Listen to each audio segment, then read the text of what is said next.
couldn't tell from the countless news stories, movies, and documentaries that were made about it. The Alex Murdaugh trial gripped the Low Country and the nation back in 2023.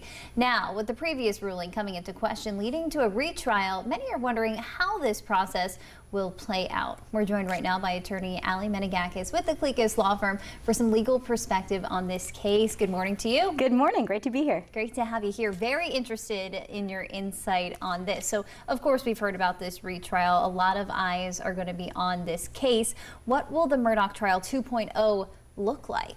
So, a retrial is going to be a fresh start at a trial for Mr. Murdaugh and for the prosecution as well.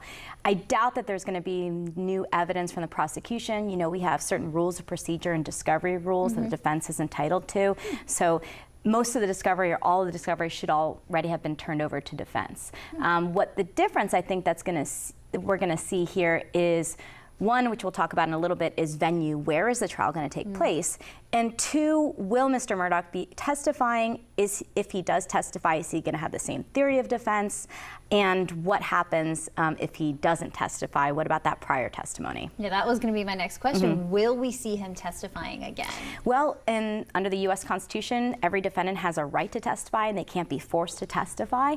And you can't be prejudiced. The jury can't hold it against you for not testifying because you're presumed innocent, right? So it's going to be up to him only and his team to decide whether he wants to testify. But the catch here when it comes to a retrial is, I think we all know about what hearsay is, right? Hearsay is technically an out-of-court statement offered to prove the truth of the matter asserted, but there's some exceptions to that, and one of them is a defendant's statement. So what that means, unfortunately for Mr. Murdaugh and his defense team, is if they decided to choose to not have Mr. Murdaugh testify, the prosecution could actually bring in almost his entire testimony from the first trial. So he's really locked into that theory of defense and that testimony from that first trial, whether he decides to testify or not. What about the witnesses that were in the first trial? Will they get to testify again? Will it just be recorded statements from last time? How will that work? Great question. So witnesses, unlike the defendant, there's no exception for them. So that would be hearsay. So the only way that,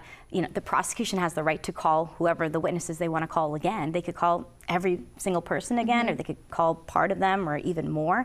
But they would not be able to just play their testimony unless that person died or is unavailable or is really sick. Then they'd be able to do that. But most likely we're going to see everyone come in again, testify under oath. Of course, if they are incorrect or they say something that's not the same as their prior testimony, they could be impeached with those old testimony tapes. Let's go back to that venue point that you were talking about before. Last time this took place in Colleton County. Will it be Colleton County again? Do we know that yet? That is really the question, isn't it? I think that's going to be the big issue for the defense and prosecution today. You know, usually the prosecution wants it to be in the venue where they're used to being in Colleton County, but I think that the defense is going to have a good argument for changing venue, not necessarily because, you know, people know who Alex Murdaugh is in Colleton County, but because of the problems that they had with the clerk of court there and the system there. I think they're going to have a good argument for potentially moving it this time, but ultimately the decision is it going to be prejudice to the defense and a hardship to the prosecution to move it to another venue? I mean, for all we know, it could be in Charleston County. That goes for jurors as well, right? How will jurors be selected for this case? Because everyone knows about it, especially around here. Yeah, and you know, the question when it comes to jurors and whether they're going to be fair and impartial is not necessarily whether they're aware of the case or they know who Alex Murdaugh is or they saw it on the news. The court understands, especially for these high-profile cases that have frankly gotten international attention, that most people are going to know about this case.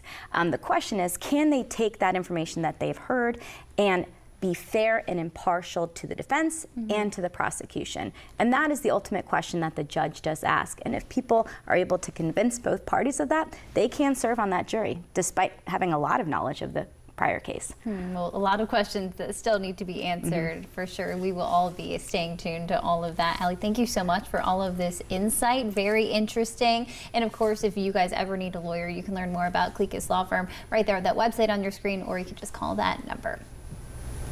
Let the power of 9 million work for you.